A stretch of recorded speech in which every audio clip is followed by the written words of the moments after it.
bwlio. Falle bod chi wedi gweld bwlio yn digwydd neu hyd yn oed wedi'ch effeithio ganddo. Mae'n gallu gwneud lot o niwed. Thema Wythnos Gwrth-fwlio eleni yw gwneud sŵn am bwlio. Thema sy'n annog pobl i siarad a rannu os yw bwlio wedi effeithio arnoch chi. Yn ysgol maes y Gwendreth Gerllinelli, mae ganddyn nhw bolisi arbennig i geisio taclo'r broblem.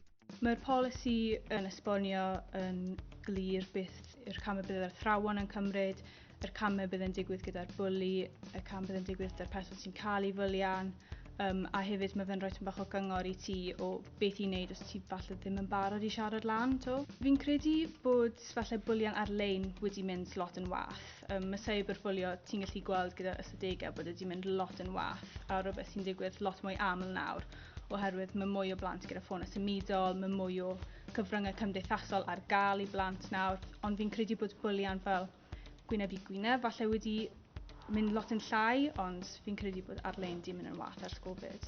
Wel, mae sawl cam, fi'n credu, yr un cyntaf yw siarad i rywun, achos yna beth yw'r peth mwy o pwysig.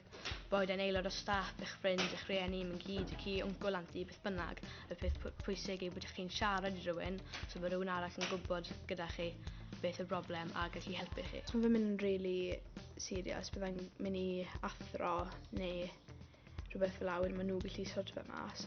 Ie, geiriau o gymorth fyna a'r neges yn glir. I siarad a gwneud sŵn am fwlio.